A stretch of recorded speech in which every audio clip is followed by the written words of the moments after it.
Hər vaxtınız xeyir olsun. Bugün 16 noyabr Dahi Akademiyada keçirilən blok sınaq imtahanının kimya fənni üzrə suallarının izahına baxırıq. 10-cu sinif 4-cü blok üzrə sualların izahından başlayaq. Birinci sual. Fiziki xassələri müəyyən edin. Biz bilirik ki, qeyd etmişdik ki, fiziki xassə dedikdə maddəyə xaricdən baxdıqda və ya toxunaraq müşahidə etdiyimiz xassələr nəzərdə tutulur. Bu xassələrə maddənin rəngi,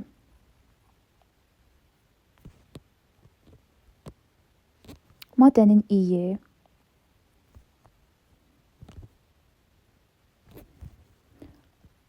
dadı, aqreqat halı, ərimə, qaynama, donma temperaturları, sıxlığı və sair digər xassələrə aiddir. 1. Su 0 dərəcə Selsidə donur, 100 dərəcə Selsidə qaynayır. Bizə suyun donma və qaynama temperaturlarını verib. Donma, qaynama, ərimə temperaturu dedik ki, fiziki xassənin içərisindədir. Deməli, birinci fikir doğrudur. 2. Ağ fosfor sarımsaq iyili maddədir. Bizə burada maddənin iyini vurğulayıb və iy fiziki xassəyə aiddir. 3. Hidrogen yandıqda su əmələ gəlir. Bilirik ki, yanma zamanı bir maddəyə girərək tamamilə yeni bir maddə əmələ gəlir. Yəni, qısacası reaksiya baş verir. Reaksiya da kimyəvi xassəyə aiddir. Buna görə də üçüncü fikir yanlışdır. 1, 2, cavab B variantı.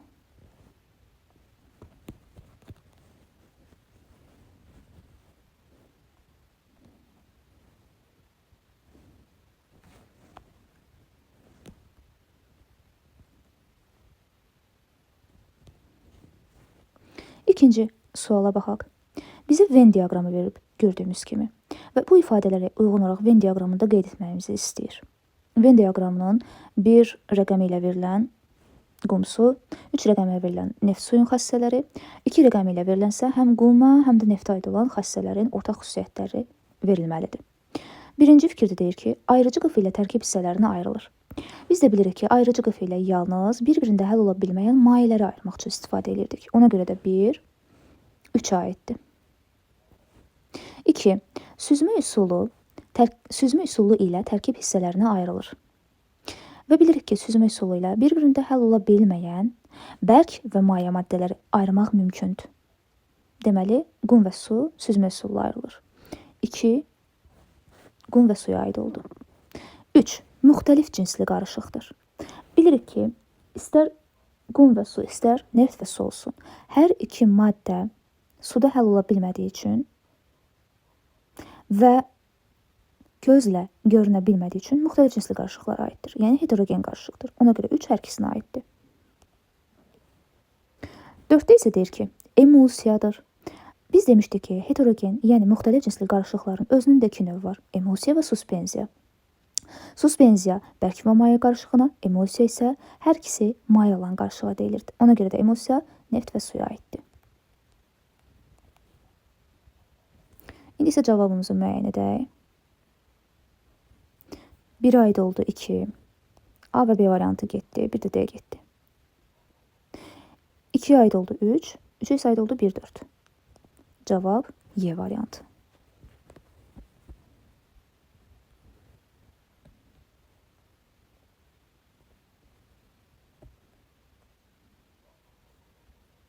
Üçüncü suala nəzər yetirək. Bizə cədvəl verib. Cədvəldə 2 maddə verib. Bu 2 maddə donor akseptor mexanizmi ilə yaranan rabitələrin sayını müəyyən etməyimizi istəyir. Bilirdik ki, donor akseptor 3 maddə də özünü göstərir ki, ikisini hal-hazırda bizə verib. Ammonium iyonu və hidroksionium iyonu. Və demişdik ki, hansı maddə olursa olsun, hər maddədə donor akseptor mexanizmi ilə yaranan yalnız bir rabitə mövcuddur. NH4 mötərizəni bağlayıb 2 yazırıq, SO4. Bilirik ki, əgər NH4 maddəsini bu cür açıq formada çəksək, bir dənə rabitəmizin donordan akseptora doğru getdiyini görə bilərik. Deməli, bir NH4 maddəsində bir donor akseptor rabitəsi varsa, 2 dənə NH4 maddəsində də 2 dənə donor akseptor rabitəsi olacaq. A bərabər oldu 2-yə. İkinci maddəmiz bizə hidroksonium iyonu verib. H3O müsbət.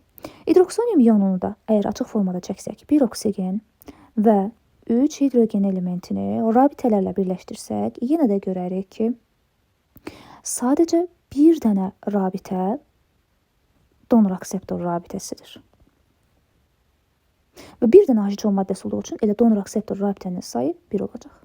B də bərabərdir 1. A və B-ni cəmləmək istədiyi üçün 2 üstəgəl 1 eləyir 3.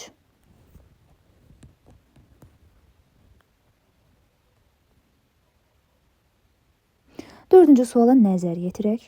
Dördüncü sualda bizə 3 dənə maddə verib, X, Y, Z. Və bu 3 maddənin şərt də bizə kristal qəfəsinin tiplərini müəyyən etməyimizi istəyir. Natrium OH maddəsinə nəzər yetirək.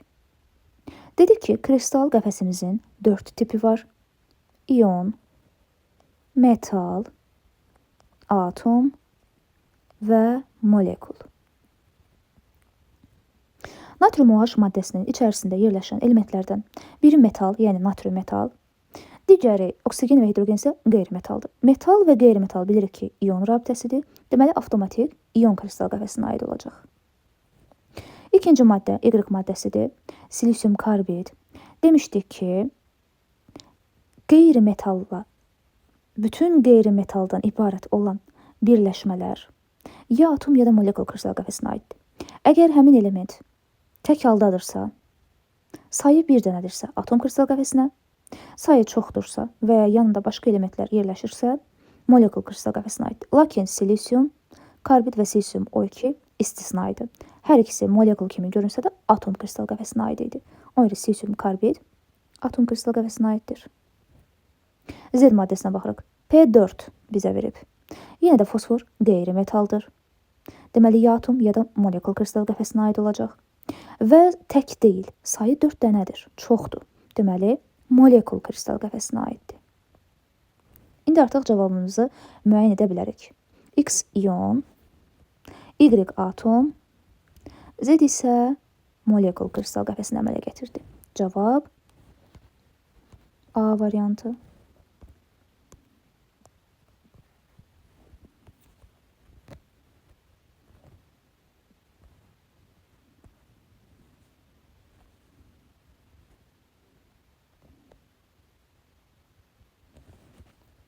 Beşinci suala baxaq.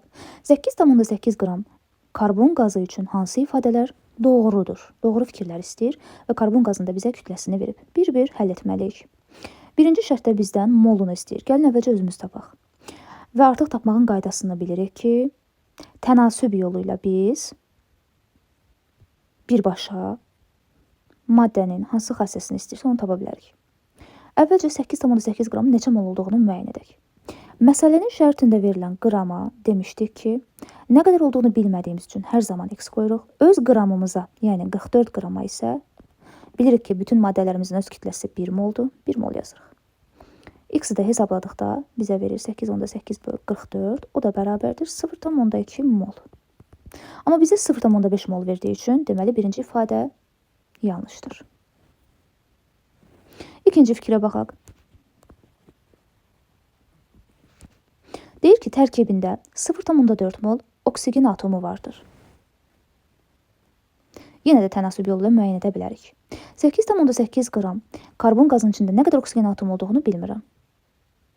Amma öz kütləm, yəni 44 qramın içərisində görürəm ki, 2 dənə oksigen atomu var. Yəni 2 mol oksigen atomu var. 2 mol. Tənasüb qururuq. 44x bərabərdir 8,8 vur 2. İxtisar aparsaq 0,2 qalar. X də bərabər olar 0,4 mola. Deməli, ikinci fikir doğrudur.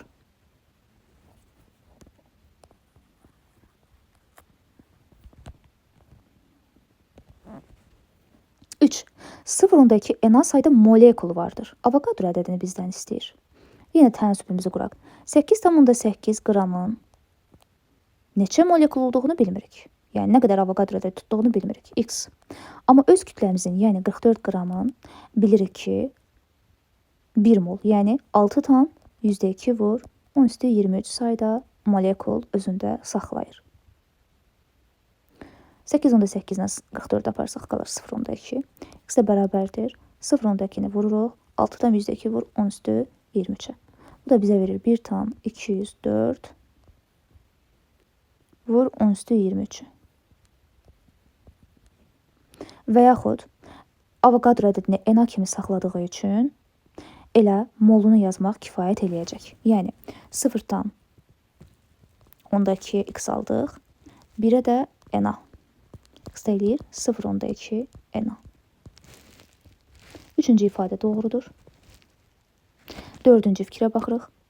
2,24 litr həcm tutur. Yenə tənasüb yolumuza gedək. 8,8 qram karbon qazının nə qədər həcm tutduğunu bilmirik. Lakin 44 qram hər zaman öz həcmimizi tutur. Yəni 22,4 litr. Tənasüblə həll edək. 44x bərabərdir. 8,8 vurulsun 22,4. 8/8-dən 44 aparsaq 0/2 qalır. X də bərabərdir 4,48 litr. Amma bizə 22,24 litr həcm tutduğunu deyir. Deməli 4 yanlışdır. 2, 3 cavab A variantı.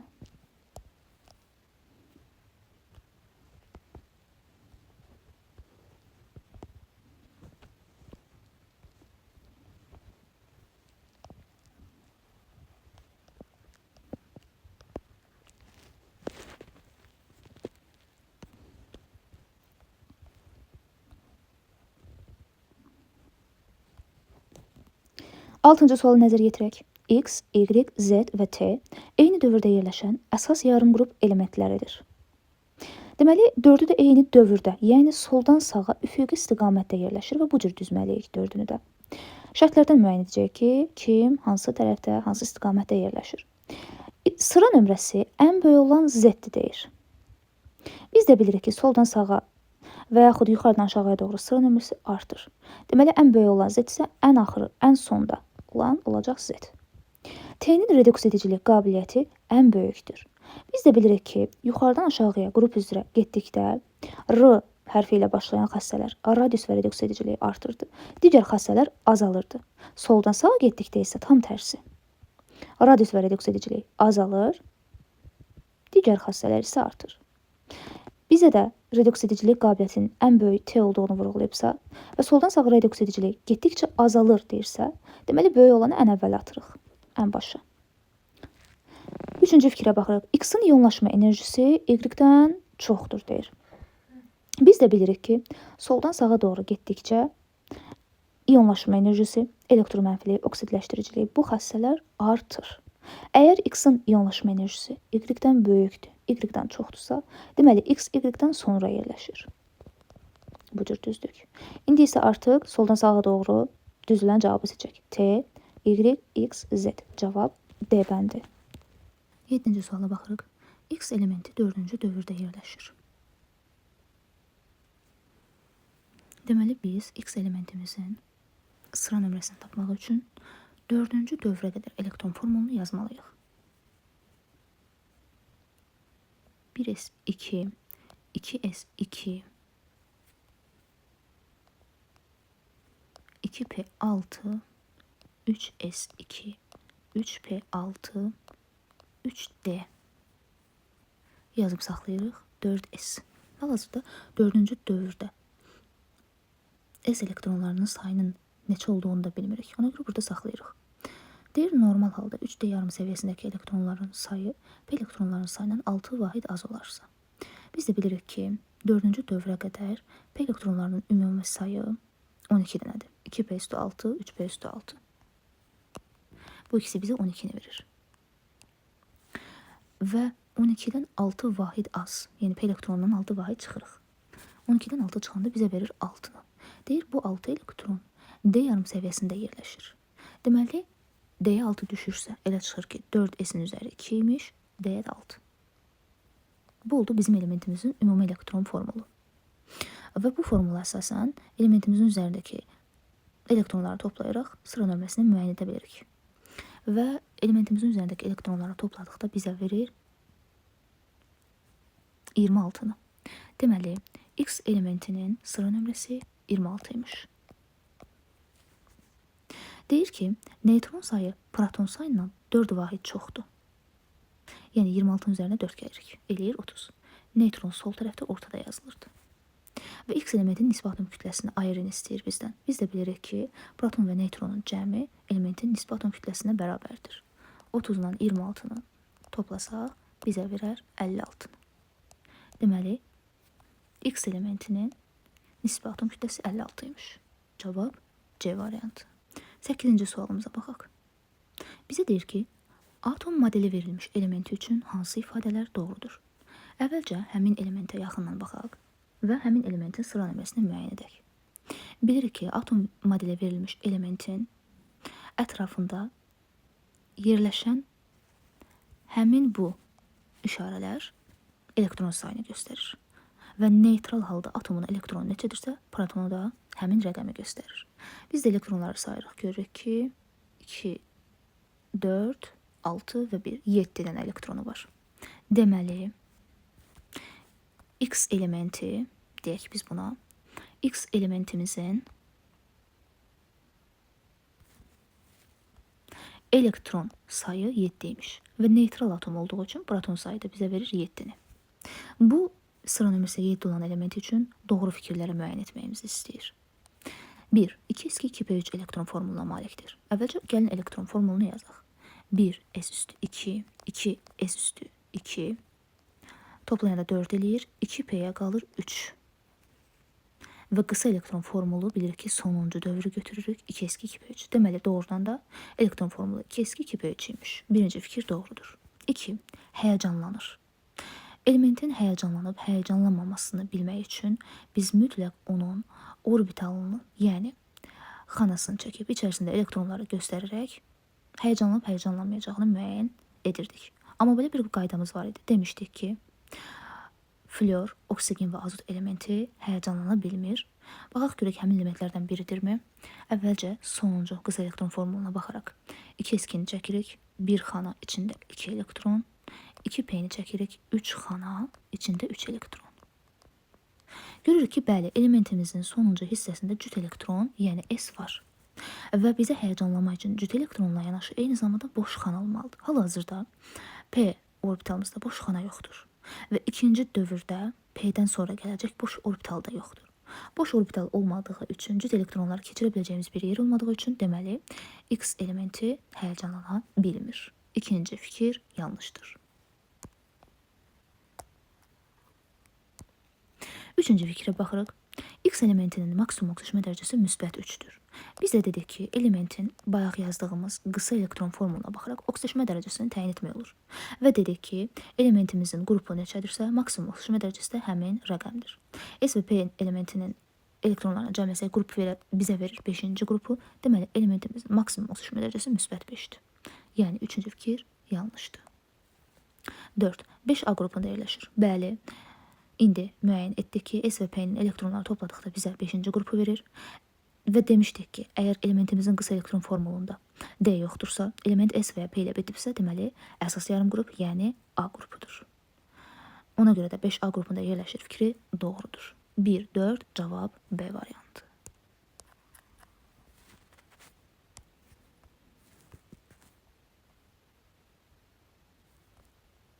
9-cu suala nəzər yetirək. Qeyri-metallara aid elementin qısa elektron formulu 3s2-3p4-dür. Hansı element olduğunu bilmirik. Sadəcə bizə qısa elektron formulunu verib yazıq. 3s2, 3p4. Bu elementin maksimum və minimum oksijmə dərəcələrinin cəmini müəyyən edin deyir. Biz də bilirik ki, qısa elektron formuluna baxaraq elementin maksimum oksijmə dərəcəsini müəyyən etdikdə sadəcə qrupuna baxırdıq. Və bu elementin qrupu da 6 elədiyi üçün maksimum oksijmə dərəcəsi müsbət 6-dır. Minimum oksijmə dərəcəsini müəyyən etmək üçün isə elementin metal və qeyri-metal olmasını təyin edirdik. Əgər element metal idisə, minimum oksijmə dərəcəsi elə 0 olurdu, 0-da dayanırdı. Qeyri-metal idisə, minimum oksijmə dərəcəsini tapmaq üçün öz qrupundan ümumi qruplarımızın sayını çıxırdıq. Və mən baxıram ki, mənim elementim 6-cı qrup elementidir. 6-cı qrup elementi və A qrup elementidir. Deməli, qeyri-metaldır. Yəni, biz demişdik ki, 1-ci, 2-ci, 3-cü qrup elementləri bor və hidrogen istisna olmaqla qalan hamısı metaldır. 4, 5, 6, 7-ci qrup elementləri isə qeyri-metal. Deməli, 6-cı A qrup elementi qeyri-metaldır. Qeyri-metal olduğu üçün də minimum oksijen dərəcəsini müəyyən etmək üçün öz qrupundan, yəni 6-dan ümumi qruplarımızın sayını 8-i çıxırıq. Bu da bizə verir -2-ni. Deməli, maksimum 6, minimum -2. Bu ikisini cəmlədikdə isə 6 üstəgəl -2 bizə verir 4-ü. Cavab Y variantı.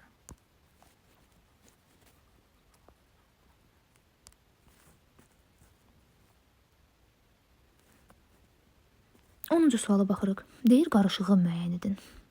Demişdik ki, qarışıq tərkibi 2 və 2-dən çox olan maddələrdən ibarətdir. Və yaxud daha sadə bir şəkildə müəyyən etmək mümkündür saf maddə ilə qarışığın tərkibini. Əgər həmin maddənin formulunu yaza biliriksə, deməli o saf maddədir, yaza bilmiriksə qarışıqdır. Biz bilirik ki, etanol spirtdir, bildiyimiz etil spirtidir. Etil spirtinin həm formulunu yazmaq mümkündür, həm də bir dənə maddədən ibarətdir, deməli safdır. Su həm formulunu yazmaq mümkündür, həm də bir maddədən ibarətdir, safdır. Xörək tozu həm formulunu yazmaq mümkündür, həm də bir maddədən ibarətdir, safdır. Karbon qazı həm formulunu yazmaq mümkündür, həm də bir maddədən ibarətdir, safdır. Lakin havanın yazılacaq bir kimyəvi formulu yoxdur və eyni zamanda havanın tərkibi bir neçə qazın qarışığından ibarətdir. Bu qazlara azot qazını, karbon qazını, oksigen qazını misal göstərmək olar. Birdən çox maddə olduğu üçün tərkibində deməli qarışıq imiş. Cavab B.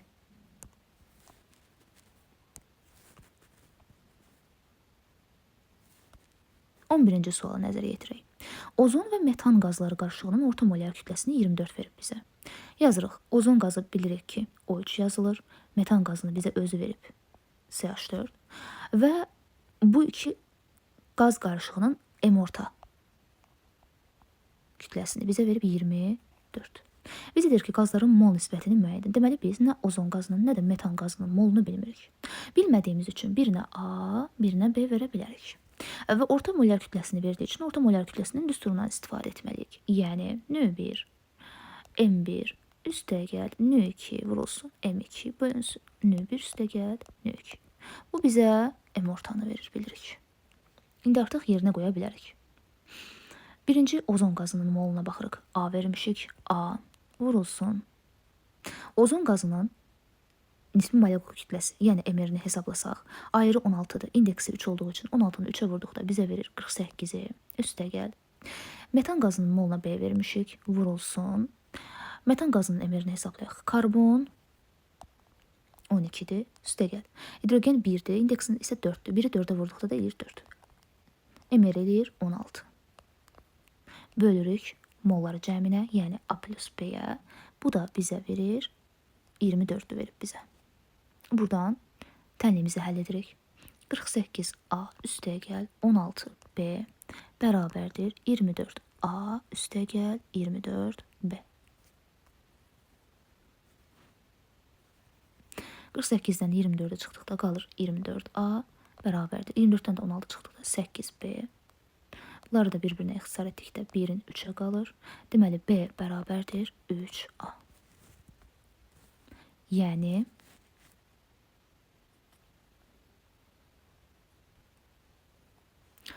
ozon qazı və metan qazı yazdıqda ozon qazına A mol vermişdik, metan qazına B mol vermişdik ki, B-ni də 3A tapdıq. Deməli, metanın qarşısında 3A yazıram. A ilə 3A-nı ixtisar etdikdə də qalır 1 və 3.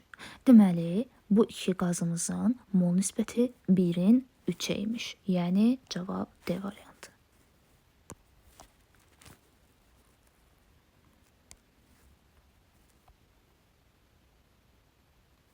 12-ci sualımıza nəzər yetirək.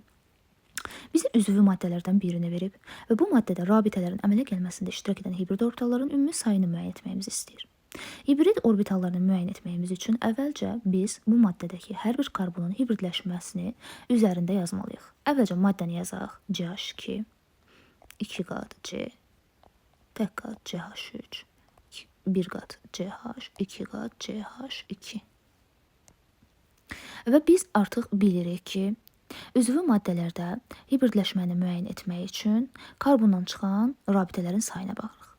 Əgər karbondan 1 qat çıxırdısa, sp3 idi, 2 qat çıxırdısa, sp2 idi, 3 qat çıxırdısa, sp idi. Yəni, necə pi rabitəsi varsa, pi rabitəsi hibridləşmədə iştirak etmədiyi üçün o qədər p tam hibridləşmədən çıxırıq.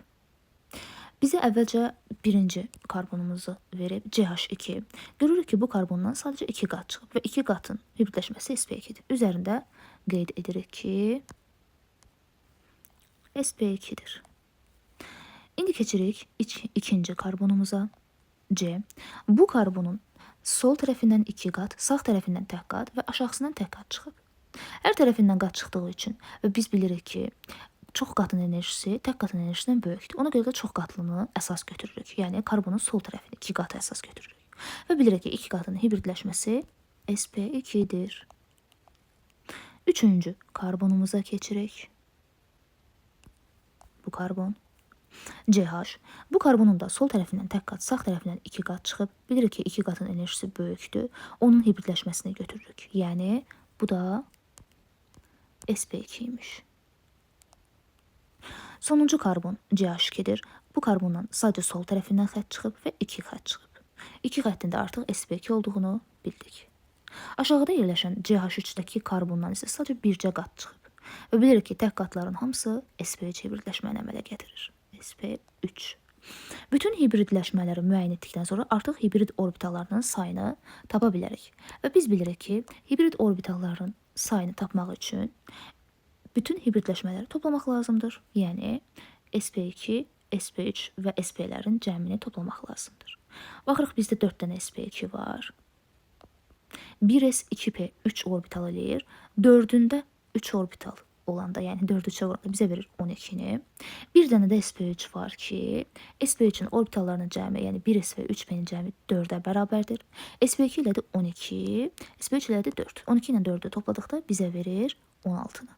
Deməli, bu maddədə 16 dənə ümumi hibrid orbitalı var imiş. Cavab B variantı.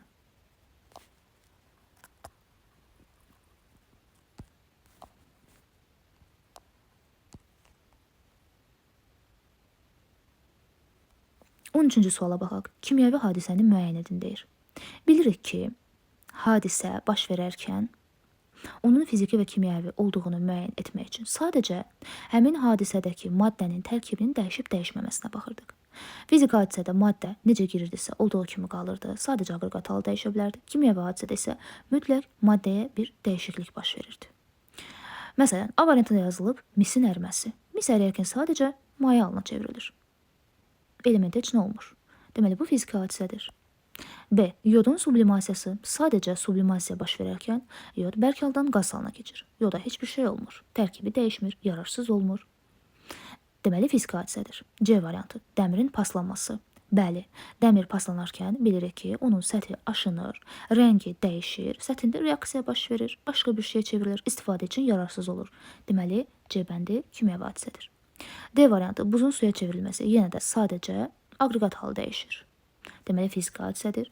E variantı suyun buxarlanması yenə də sadəcə qaz halına çevrilir, başqa suya heç bir şey olmur. Deməli, fiziki hadisədir. Cavab C variantı.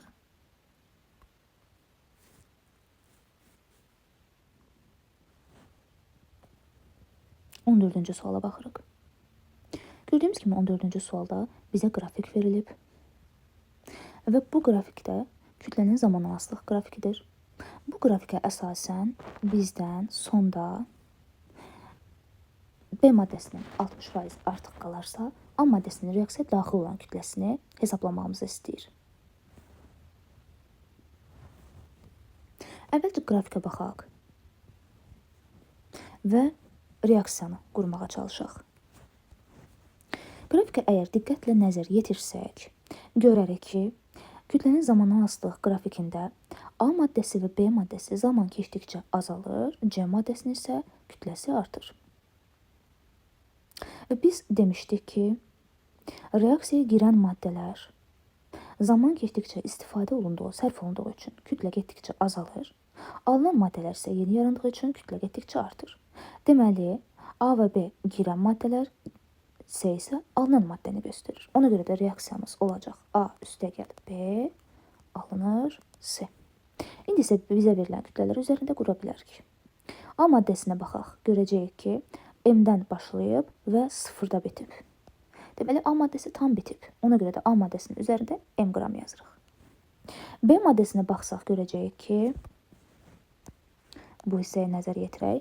B maddəsi M-dən başlayıb, lakin sıfıra enməyib, müəyyən bir nöqtədə dayanıb və o nöqtənin də neçə olduğunu bilmədiyimiz üçün B-nin üzərinə bir şey qoya bilmirik. Lakin C maddəsinə nəzər yetirsək görərək ki, sıfırdan başlayıb və 56 qramda dayanıb. Deməli, C maddəsinin də kütləsi 56 qram imiş. B maddəsini müəyyən etmək üçün bizə şərt verib ki, biz bu şərtdən istifadə eləməliyik. Deyir ki, B maddəsinin 60% artıq qalarsa. B maddəsinə bir daha diqqətlə baxaq. Görəcəyik ki, əgər baxsaq, B maddəsi M-dən başlayıb. Başlanğıcı, yəni ümumi kütləsi M qramdır. M qram. Və biz bilirik ki, maddələrimizin tam halı 100% göstərir. Və bizə 60%-in artıq qaldığını soruşur. Ona görə 60%-ə nə qədər qaldığını bilmədiyimiz üçün x veririk. X də buradan bərabər olar 60m bölünsün 100-ə. İxtisar aparsaq sıfırları, qalar 0.6m. Deməli, M ümumi idi. 0.6-sı qabda qaldı. Əgər M-dən 0.6m çıxsaq, qalar 0.4m. Deməli, 0.4m isə sərf olundu. Deməli, B maddəsinin üzərində 0.4m yazmalıyıq.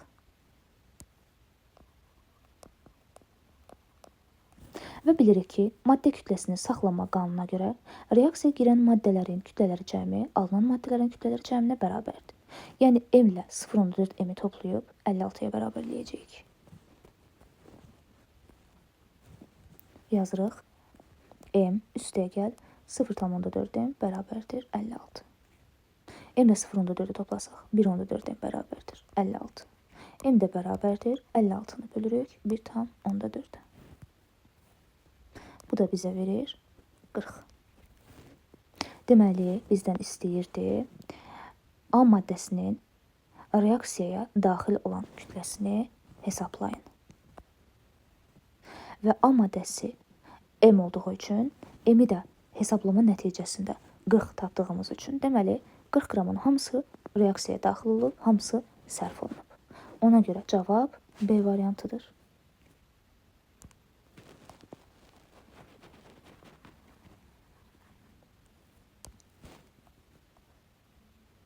15-ci sualımıza nəzər yetirək. Bizə cədvəl verib və cədvəlin içərisində xlor-2 qazını verib. Deyir ki, xlor-2 qazının həcmi, məsələdəki həcmi əlbəttə ki, 67.2 litrdirsə, bu 67.2 litr xlor qazının içərisindəki neytronların sayını hesablayın deyir. Yenə tənasüb yolundan istifadə eləyə bilərik. Onun məsələdə verilən həcmini bilmədiyimiz üçün 67.2 litr xlora x qoyuruq. Öz litrimizə, yəni bütün qazlarımızın 1 molun həcmi 22.4 olduğu üçün 22.4 litrə xlorumuzda olan neytron sayını yazırıq. Və diqqətlə nəzər yetirsək görərək ki, bizə aşağıda xlor elementinin protonunu və kütləsini verib. Biz də bilirik ki, neytronu tapmaq üçün kütlədən protonu çıxırıq. Eləyir 18 dənə neytron. Amma bizdə xlor 1 dənə deyil, 2 atomdur. Yəni indeksi 2-dir. Deməli, 18-i indeksinə vurduqda eləyəcək 36 neytron. 22.4 litrin içərisində 36 neytron varsa, 67.2-yə x qoyduq. Tənasübü həll edirik. 22.4x bərabərdir. 67.2 vur. 36. 22.4 67.2-ni ixtisar etsə 3 qalar. X də bərabər olar. 3.36-ya vururuq. Eləyir 108 qram. Deməli, bizim neytron sayılarımız elədir 108. A bərabərdir 108. Cavab A variantı.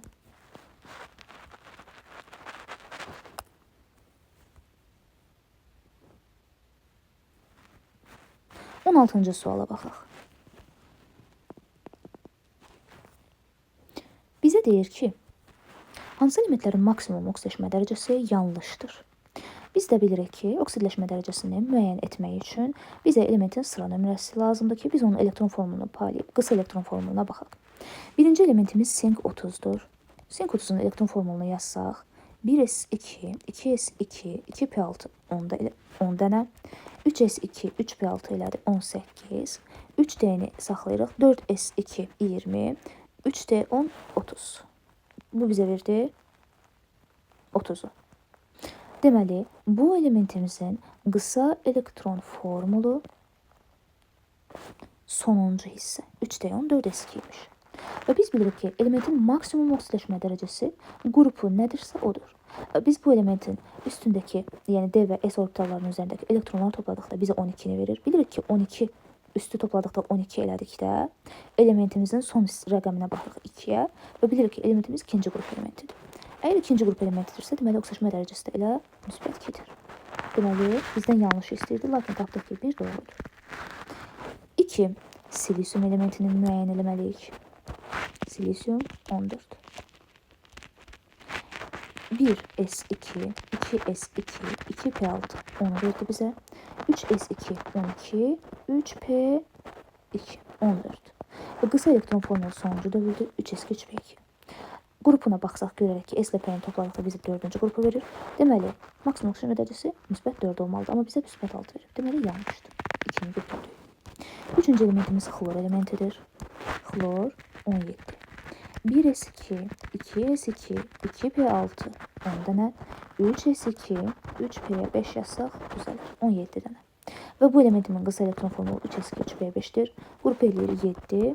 Deməli, qrupu 7-dirsə, oksidaşma dərəcəsi olmalıdır, müsbət 7. Lakin bizə müsbət 5 verir. Deməli, yanlışdır. Yanlış cavablar oldu 2, 3, Y variantı.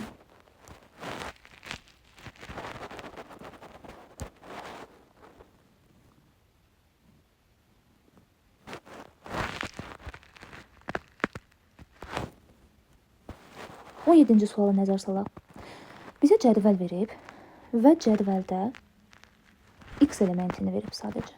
X elementi ion rabitələrin sayını A ilə, kovalent rabitələrin sayını B ilə işarələyib və bizə deyir ki, B ilə A-ya böldükdə 2 olarsa, X-ə uyğun gələn həmin maddələri müəyyən edin. Yəni biz aşağıda verilən 4 maddənin 4-ündə də ionun sayını tapmalıyıq, kovalentin sayını tapmalıyıq. Hansı maddədə kovalenti iona böldükdə 2 alınarsa, o cavabı seçməliyik. Əvvəlcə gəlin bizə verilən birinci maddədən başlayaq. Kalium 2, CO3. Bilirik ki, ion rabitənin sayını tapmağın qaydası bu idi ki, sadəcə metala baxırıq, yəni kalium elementinə. Metalın valentliyini vururuq indeksinə və biz bilirik ki, kalium birinci qrupdur, deməli 1 valentlidir. İndeksdə 2 olduğu üçün 1-2-yə vuranda ion rabitə sayı eləyir 2. A bərabər oldu 2-yə. Kovalent rabitənin sayını tapmaq qaydası isə belə idi ki, ümumi rabitələrimizin sayından ion rabitə varsa çıxırdıq. Ümumi rabitələrimizin sayını taparkən isə bilməliyik ki, sadəcə oksigenə nəzər yetiririk. Oksigenin valentliyi nədirsə indeksinə vururuq. Oksigenin valentliyi 2-dir. İndekslə də vuranda eləyir 6. Bu oldu bizim ümumi rabitələrimizin sayı. İon da 2 idi. 6-dan 2-yə çıxanda bizə verir 4. Deməli, B də bərabər oldu 4. İon 2, kovalent 4 oldu. Deyir, B-ni A-ya böldü. 4-ü 2-yə böləndə eləyir 2. O da deyir, B-ni A-ya böləndə 2 cavabı verərsə doğrudur. Biz də 4-ü 2-yə böləndə 2 aldığımız üçün birinci maddə bu şərti, yəni B bölü A bərabər 2 şərtini ödədi. Ona görə birinci ifadəni götürdük. İkinci maddəmizə keçirik. Ferrum 2, SO4, 3. Bu maddədə ion rabitə sayından başlayaq. Yenə də metalımıza baxırıq, yəni dəmirə baxırıq.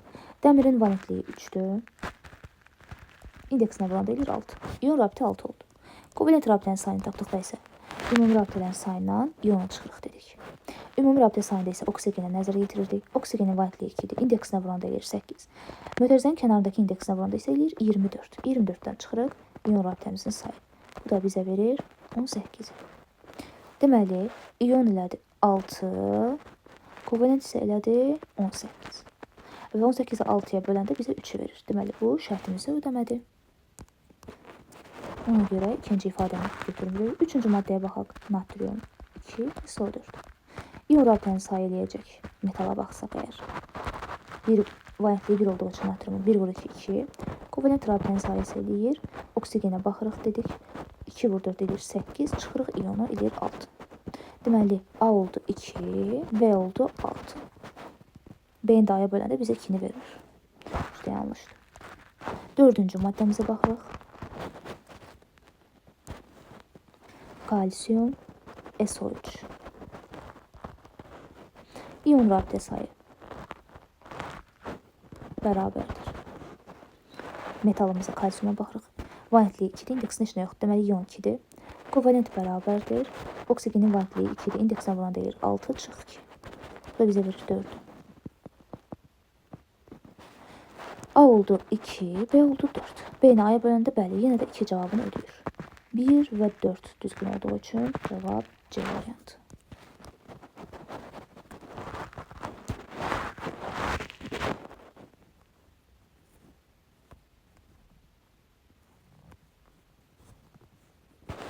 On 8-ci sualımıza nəzər yetirək. Biz deyirik ki, hansı qeyri-metallardı şəraitdə bərk haldadır? Biz də bilirik ki, bərk halda olan qeyri-metallarımızın içərisindəki atomlular da var, çox atomlular da var. Xlordan başlayaq. Xlor bu şəkildə yazılırdı və qaz halındadır. Flor F2 yazılırdı, qaz halındadır. Karbon boş C yazılır və bilirik ki, almazdan qrafitdən ibarət olduğu üçün bərkdir. Doğru cavab C'dir. Brom 2 yazılır. Bir dənə mayemiz vardı ki, o da bromdur. Və azot N2 yazılır, o da qaz halındadır. Cavab C variantı.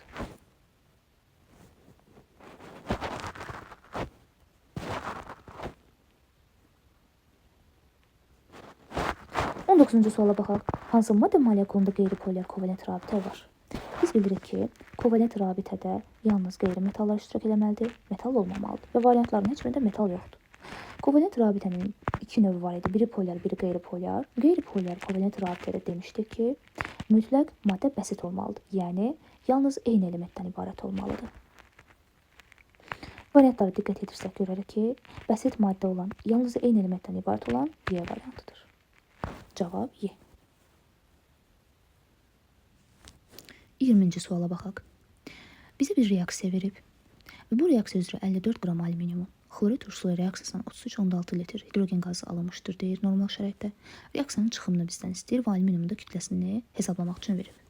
Əvvəlcə reaksiyanı bir daha yazaq.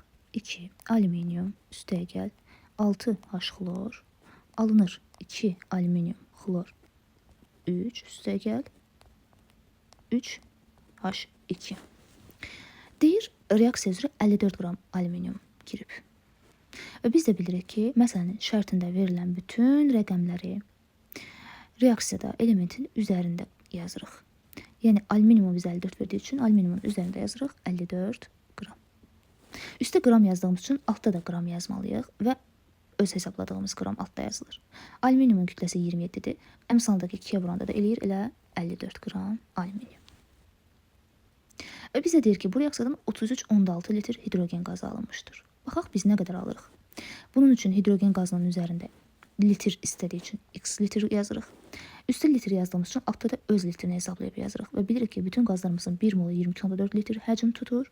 Qarşısında 3 olduğu üçün 22,4-ü 3-ə vururuq. Eləyir 67,2 litr.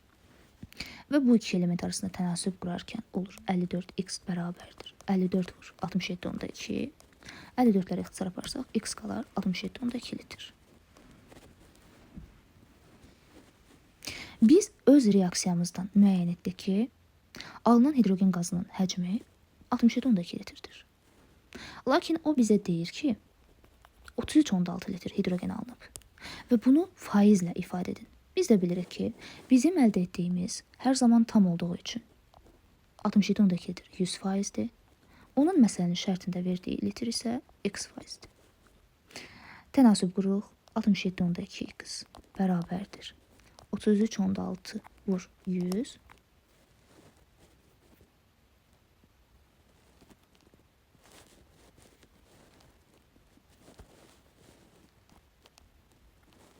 Altmış yedi ondakı ilə 33,6-nı ixtisarlayasək 2 qalar. X də bərabərdir 50%. Deməli, cavabımız, yəni çıxımımız 50% imiş. 21-ci suala nəzər yetirək. 21-ci sualda bizə dövr sistem cədvəlindən bir hissə verilib və elementlərin xüsusiyyətlərini verərək birləşmənin formulunu müəyyən etməyimizi istəyir. Əvvəlcə gəlin elementlərə bir-bir baxaq. X, Y, Z elementləridir. Bizə sadəcə X-in minimum oksijmə dərəcəsi verilib ki, -3-dür. Biz də bilirik ki, elementin minimum oksijmə dərəcəsini tapmaq üçün mütləq ümumi qruplarımızın sayından, əgər elementimiz qeyri-metaldırsa təbii ki, ümumi qruplarımızın sayından öz qrupumuzu və ümumi qruplarımızın sayını bildikdən sonra öz qrupumuzdan ümumi qruplarımızın sayını çıxaraq minimum neçə olduğunu müəyyən edirik. Bu səfər isə tam tərsi bizə oksijmə dərəcəsində -3 verib. Deməli, oksidləşmə dərəcəsi -3-dürsə və geriyə qrupa qayıtmaq istəyiriksə, deməli biz tam tərsini etməliyik. 8 çıxmamalı, üzərinə 8 gəlməliyik. -3-ün üzərinə də 8 gəldikdə bizə verir 5. Deməli, X elementimiz 5-ci qrup elementiymiş. O zaman biz bu cədvəldə X-in üzərinə yaza bilərik 5A. Z ondan sonra gələn element isə deməli 6-cı qrup elementidir. 6A. Y isə X-dan da əvvəl gəldiyi üçün eləyəcək 2-ci qrup elementi, 2, yəni 2A. Hər bir elementimizin qrupunu tapdıqdan sonra bizə deyir ki, Y və Z-in əmələ gətirdiyi birləşmənin formulunu müəyyən edin. Yazırıq. Y, Z. Bilirik ki, formulunu, yəni indekslərini müəyyən etmək üçün bizə validlik lazımdır. Y elementi ikinci qrup elementidir və biz bilirik ki, bütün ikinci qrup elementləri metallardır və hamısı öz qrupuna uyğun validliyi göstərir. Deməli, Y-in üzərində 2 qoyuruq. Z elementi isə 6-cı qrup elementidir. Və 6-cı qrup elementlərinin isə həm minimum, həm də maksimum validliyi göstərə bildiyi üçün ən kiçik validliyini tapırıq. Ən kiçik validliyini tapmaq üçün isə ümumi qruplarımızın sayından öz qrupumuz, yəni 6-nı çıxırıq. Eləyir 2. Deməli, Z-in validliyi də 2-ymiş. O zaman bunların indekslərinə 2-2 atsaq və hər ikisi ixtisar getsə, qalar elə Y, Z. Deməli, formulumuz oldu YZ. Yəni, cavab Y variantı.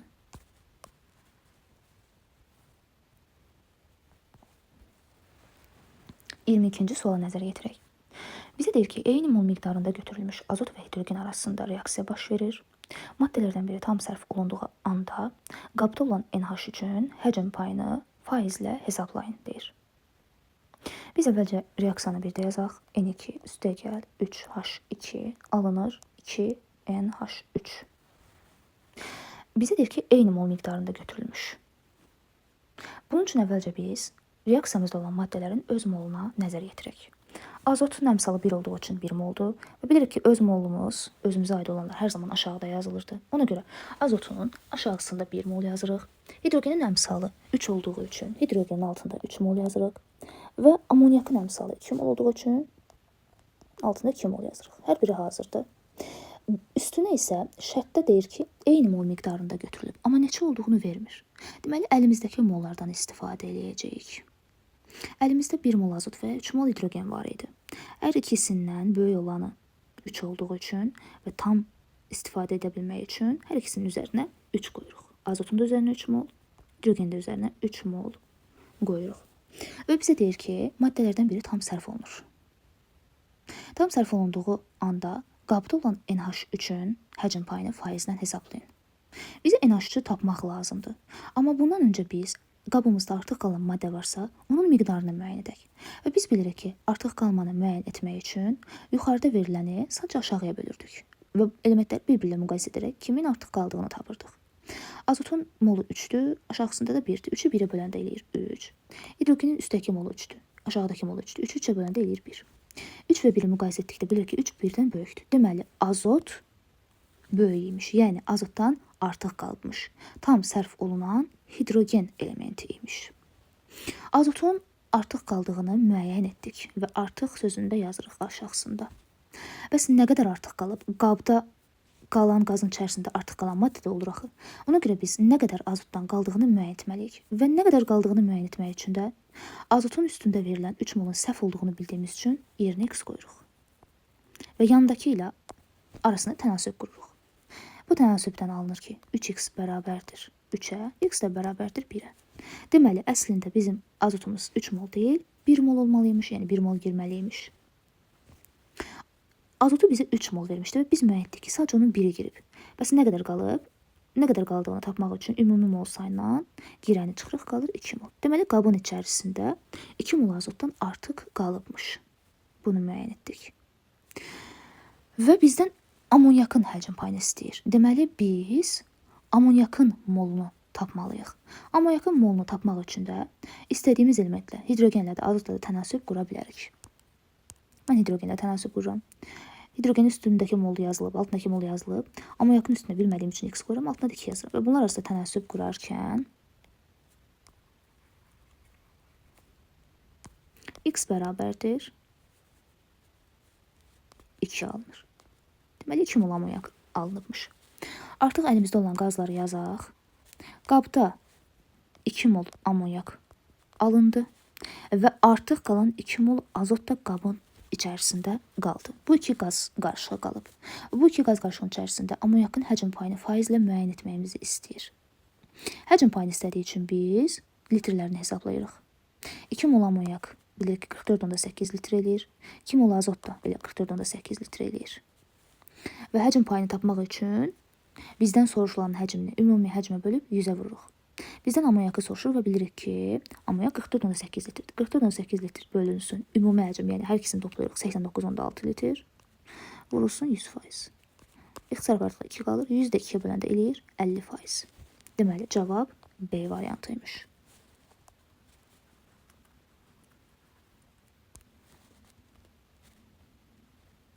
Artıq açıq tipli test tapşırıqlarına keçirik. Gördüyümüz kimi bizə yenə 23-cü sualda bir cədvəl verib. Bu cədvəlin içərisində 3 dənə maddə verib. Hər maddədə elektron saylarını verib. Maddənin içərisində olan elementləri müəyyən etməyimizi istəyir. Əvvəlcə birinci maddədən başlayaq. X, O, 4, 3 mənfi. Elektron sayını 50 verib. Deməli, bu maddədə olan cəmi elektronlarının sayı 50-yə bərabərdir. Əvvəlcə X-ə baxaq. Bilir ki, aşağıda X-in elektronunu və ya protonunu verməyib. Deməli, X-ı bilmirik. X üstəyə gəl. Oksigenin protonu 8 olduğu üçün deməli elektronu da 8-dir. Lakin indeksində 4 olduğu üçün bilirik ki, indeksə vurulur. 8 vur 4 eləyir 32. Əgər maddəmizin üzərində yük varsa, elektron sayı varsa, deməli bu da elektronların içərisinə hesabına daxildir. 3 mənfi yazıldığı üçün bilirik ki, mənfi elektron qəbul etmək deməkdir. Ona görə elektronları üzərinə gəlirik. 3 dənə. 50-yə bərabər eləyirik. X üstə gəl. 35 bərabərdir 50. X də bərabərdir 15. X-imizin elektron sayını müəyyən etdik. X bərabərdir 15. İkinci maddəyə keçirik. Y3O müsbət. Elektron saylarını 10-a bərabər etməyimizi istəyir. Y-in elektronunu bilmirik. Y. İndeksi 3 olduğu üçün vuranda eləyir 3Y. Üstəyə gəl. Oksigenin elektronu 8-dir. İndeksində heç bir şey yoxdur. 8. Plus elektron vermək deməkdir. Birini çıxırıq. Bərabər edirik 10-a.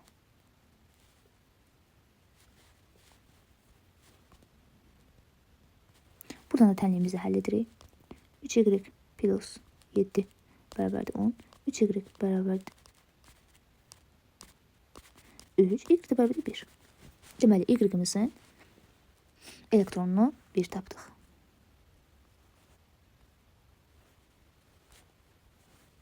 Qeyd edək, Y bərabərdir 1. İndi isə bizə sonuncu maddəni istəyir. X, Y, 3 maddəsini istəyir. Və deyir ki, bu maddədə olan elektron saylarını tapın, müəyyən edin. Müəyyən etmək üçün bizə X-lə Y-in elektronu lazımdır. Və biz bayaq tapmışıq ki, X-in elektronu 15-dir. Deməli, X-in yerinə 15 yazacaq və indeksi olmadığı üçün vurmuruq. Üstə gəl. Y-in elektronunu 1 tapdıq və indeksi 3 olduğu üçün 1-3-ə vuranda eləyir 3. Və bu ikisini topladıqda bizə verir 18. Deməli, cavabı aldıq ki, A bərabərdir 18.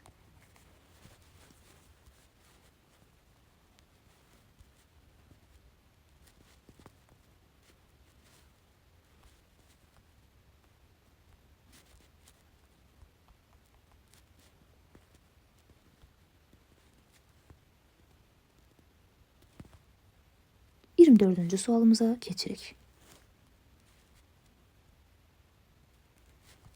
Bizə qısa elektron formulu 2s2 verib və bu elektron formuluna malik olan element üçün nəyi müəyyən edə bilmərik ümumiyyətlə, olmaz müəyyən etmək, bunu soruşur. Əvvəlcə biz elementimizin elektron formulunu yazaq. 2s2, 2p2. Və bu elektron formuluna baxaraq müəyyən edək. 1. Nisbi atom kütləsi, yəni ayrı. Biz bilirik ki, sadəcə elektron formuluna baxaraq ayrı müəyyən etmək olmur. Çünki bununla yanaşı bizə eyni zamanda neutron sayı lazımdır. O görə birinci ifadəni müəyyən etmək olmaz. 2. Atomun tam elektron formulu. Bəli, əgər bir elementin qısa elektron formulu verilibsə, əvvəlini özümüz yazaraq tam elektron formulunu qura bilərik. 2 düzdür.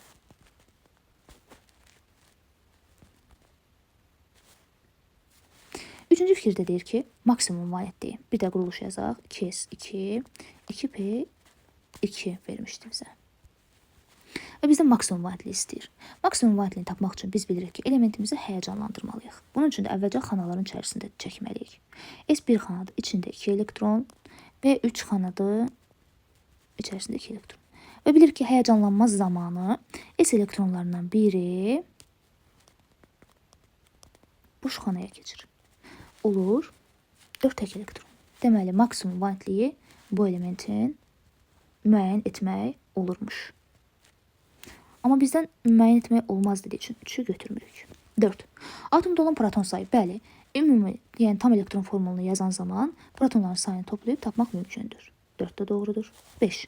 Atomda olan neytron sayı. Biz də bilirik ki, sadəcə bu quruluşa baxaraq neytronu müəyyən etmək olmaz. Çünki bu bizə ancaq proton sayını verir. 5 yanlışdır. 6. Dövrü sistemdə hansı qrupda yerləşir? Bəli, qısa elektron formuluna baxaraq elementin hansı dövrdə və hansı qrupda yerləşdiyini müəyyən edə bilərik. Ona görə cavab oldu 5. Bir də 1. 1, 5.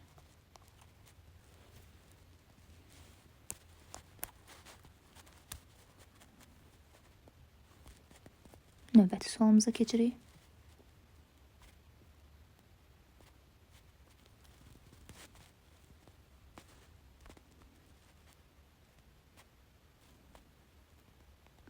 %25-ci suala baxaq. Mis və oksigenin əmələ gəlmiş maddədə elementlərin kütlə nisbəti uyğun olaraq 8/1 kimidir. Maddənin molar kütləsini qram/moldan hesablayın deyir bizə. Əvvəlcə bizə maddəni yazmaq lazımdır. Mis və oksigen verib, elə yazırıq mis və oksigen yan-yana. Lakin indekslərini bilmədiyimiz üçün dəqiq birinə A, birinə B verə bilərik. Elementlərin kütlə nisbəti uyğun olaraq 8/1-dir. Biz də bilirik ki, kütlə nisbəti, kütlə nə verirsə versin, şərt olanı hər zaman üstə qoyuruq. Misin üzərinə 8, oksigen üzərinə 1 qoyuruq. Öz kütlələrini isə aşağıda yazırıq. Misin kütləsi 64, indeksi varsa ona vururuq edir 64A. Oksigenin kütləsi, yəni ayrı 16-dır. İndeksinə vuranda B eləyir 16B. Biz buradan elementimizin indekslərini müəyyən edə bilərik. Tənasüb quraraq. 8-ə 1-dirsə 64A-ya 16B-dir. 64 ilə 16-nı ixtisarlarsaq 4 qalar. 4A bərabərdir 8B. A da bərabərdir 2B. Deməli, A-nı 2B tapmışıqsa, misin ayağına yaza bilərik 2B, oksigen ayağına B. B'lər eyni olduğu üçün ixtisar gedir, qalır. Mis 2O. İndi elementimizin formulunu müəyyən etdikdən sonra bizə deyir ki, bu elementin molar kütləsini M-ni hesablayın. Biz də yazırıq ki, mis 2O bərabərdir. Misin kütləsi 64-dür. İndeksinə vurduq deyir 128. Üstə gəl. Oksigen kütləsi də 16-dır. 128 ilə 16-nı toplasaq 144. Deməli, bu maddəmizin molar kütləsi elədir 144.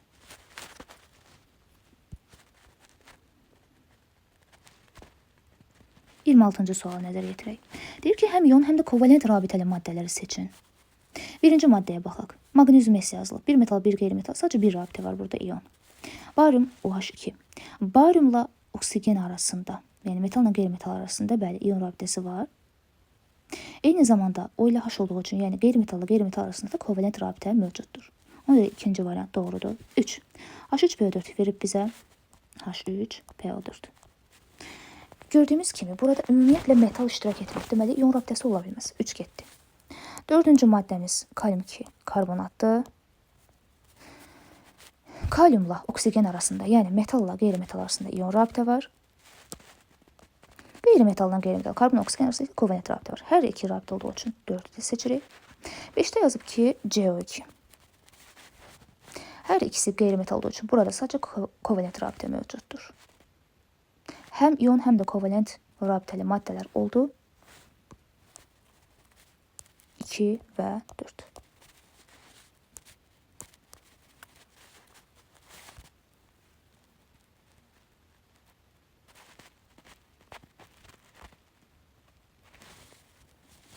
%27-ci suala nəzər yetirək. Bizə üzvü maddə verib. Bu üzvü maddədə uyğunluğu müəyyəndir. Pi rabitənin sayını, sigma rabitənin sayını, qeyri-polar kovalent rabitənin sayını müəyyən etməyimizi istəyir. Üzvü maddəyə diqqətlə baxsaq, görəcəyik ki, həm çox qat, həm də tək qatlı maddələr var. Biz bunu açaraq yazsaq, daha rahat hesablaya bilərik. Əvvəlcə C aşkını yazıram. C, 1 hidrogen yuxarı, 1 hidrogen sola. 2 qat C, tək qat C, 3 qat C, tək qat H. Buradan da aşağıdan xətt çıxarmışdıq. C, H, H, H. Bu şəkildə aça bilərik hidrogenlərimizi. İndi pi rabitə sayı. Biz bilirik ki, pi rabitə yalnız çox qatın olduğu yerdə olur. Və çox qatın olduğu yerə nəzər yetirsək görərək ki, demişdik ki, hər zaman neçə qat olursa olsun, biri sigma, yerdə qalanı pidir. Deməli, bu hissəyə nəzər yetirsək 2 qat var. Biri sigma, biri pidir, yəni 1 pi var. Bu hissəyə nəzər yetirsək 1 sigma, 2 pi var. Deməli, sol tərəfdə 1 pi oldu, sağ tərəfdə isə 2 pi oldu. Cəmi 3 pi. Pi rabitənin sayı bərabərdir 3. İndi sigma rabitənin sayını hesablayırıq. Bilirik ki, artıq tək qat rabitələrin hamısı sigma rabitədir. Bütün tək qatları, yəni bütün sigmaları hesablayırıq. 1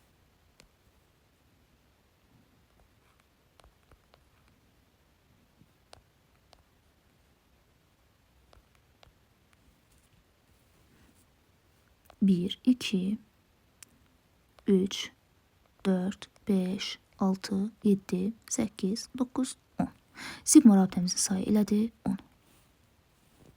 Qeyri-polyar kovalent rabitə dedikdə isə biz demişdik ki, qeyri-polyar bəsit maddələr arasındadır. Yəni eyni element ilə eyni element arasındadır. Və bunu müəyyən etmək üçün biz hidrogenləri ataraq sadəcə karbonların arasındakı rabitələrə baxırıq. Karbonların arasındakı rabitələri sayırıq. 2, burada bir dənə, oldu 3 dənə, burada 3 dənə, oldu 6 dənə. Aşağıda da bir dənə, oldu 7 dənə. Deməli, qeyri-polyar kovalent rabitə sayı 7 imiş. Ona görə 1-ə aid oldu Y, 2-yə aid oldu C, 3-ə isə aid oldu D.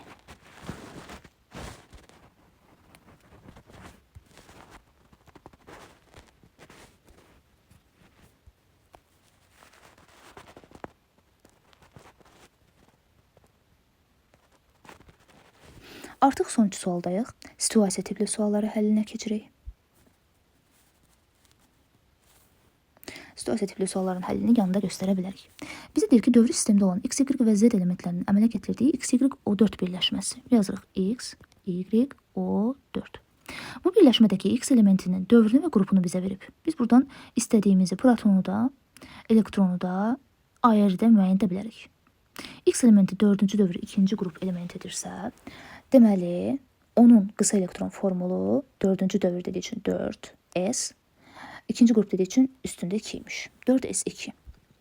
Bu elementin bütün elektronlarını, yəni 1s2-dən bu yana qədər topladıqda bizə verir 20-ni. Deməli, X elementinin sıra nömrəsi oldu 20. Və deyir ki, nüvəsindəki neytron sayı proton sayına bərabərdir. Ona neytronu da ortaya da 20 atıram və ayrı eləyir 40. X-ımız hazırdır. Keçirik Y elementinə. Deyir ki, Y elementi 4-cü dövr 7-ci qrupdur. Yenə də 4-cü dövr olduğu üçün yazıram 4s2. Lakin qrup 7-dir. 7-ci qrup olması üçün yanına 4p atmalıyıq. Lakin bizə əlavə yarım qrupda yerləşdiyini dediyi üçün biz bilirik ki, əlavə yarım qrup içərisində D elementi olan yarım qrupa deyilir. Deməli, biz 4s2-nin əvvəlində yazmalıyıq 3D. Və 7-ci qrupa tamamlanması üçün S-in üzərində 2 varsa D-nin üzərinə 5 atmalıyıq. Qısa elektron formulumuz oldu 3D5, 4S üstü 2. Bu oldu bizim 4-cü dövr 7-ci qrup elementimiz. Protonlarını topladıqda bizə verir 25. Və Y-də yazıb ki, neytron sayı proton sayından 5 ədəd artıqdır. Protonu 25-dir, neytron 5 ədəd artıqsa, deməli 30 qoyuruq. Və kütləsi eləyir 55. Y-imiz də hazırdır. Artıq digər şərtləri rahat bir şəkildə işləyə bilərik. 28-ci sualda bizə deyir ki, XY-O4 maddəsində əmələ gələn rabitənin növünü və kristal qəfəsinin tipini yazın. 1. Rabitənin növünü müəyyən etmək üçün yenə də elementin içərisindəki metal və qeyri-metalların kim olduğunu müəyyən etməliyik. X elementimizin sıra nömrəsi 20 idi və 4s2 ilə sonu bitmişdi. Deməli, ikinci qrup elementidir. Biz də demişik ki, ikinci qrup elementləri metaldır. Deməli, bizim X-ımız metal imiş. Y isə 3D5, 4s2 ilə bitmişdi. Və biz də bilirik ki, D elementlərimiz hamısı eyni şəkildə metaldır. Deməli, Y-ə də metal yazırıq. Oksigində qeyri-metal olduğunu bilirik. Maddəmizi bir daha yazaq. X, Y, O4. X-imiz metal oldu, Y-imiz metal oldu, oksigenimiz isə qeyri-metal oldu. Biz də bilirik ki, metal və qeyri-metal arasında olan rabitənin növünə ion rabitəsi deyilir. Ona görə birinci sualın cavabı ion imiş. İkincidə isə deyir, kristal qəfəsinin tipini müəyyən. Və biz bilirik ki, ion rabitəli bütün maddələr elə ion kristal qəfəsinə malikdir. Deməli, ikinci sualımızın da cavabı iondur. 28-ci sualımızın cavabı oldu 1 ion, 2 ion.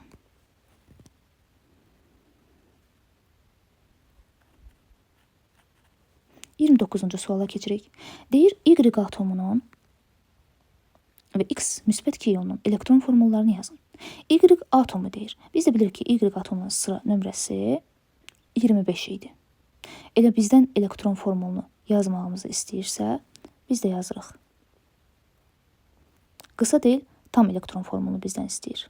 Ona görə yazırıq ki, Y25 1, S2, 2S2, 2P6, 3S2, 3P6, 18-dən oldu. 3D'yə yazmırıq, 4S2, 20-dən oldu, 3D'yə də 5 qalır. Bu oldu bizim Y atomumuzun tam elektron formulu. X müsbət 2 dediyi üçün X yazırıq, üzərində müsbət 2 yazırıq. X-imizin proton sayının 20 olduğunu bilirik. Elektronunu bizdən istədiyi üçün elektronu tapırıq, çıxırıq, eləyir 18. Deməli, X elementimizin elektron formulunu 18-ə görə yazmalıyıq. Yəni,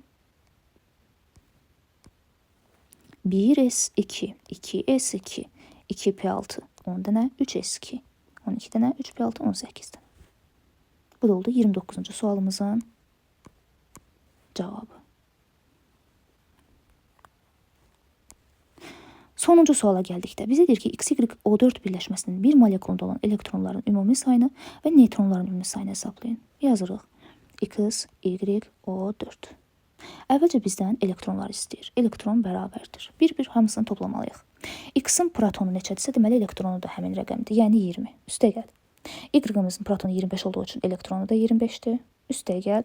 Oksigenin protonu 8 olduğu üçün elektronu da 8-dir. Lakin oksigenin indeksində 4 olduğu üçün 8 4-ə vururuq, eləyir 32. Topladıqda bizə verir 45 o da 32, 77-ni. Bu oldu bizim birinci sualımızın cavabı. 1. İkinci sualda isə neytron sayını hesablamağımızı istəyirdi bizdən. Neytron. Neytron bərabərdir. X-in neytronunu 20 tapmışıq. Üstə gəl. Y-in neytronu 30 tapmışıq. Üstə gəl. Oksigenin neytronu 16-dan 8 çıxanda 8 eləyir. Amma indeksi olduğu üçün 8-i 4-ə vuranda 32 eləyir. O da bərabərdir. 82. Birinci sualın cavabı 77. İkinci sualın cavabı isə 82 oldu.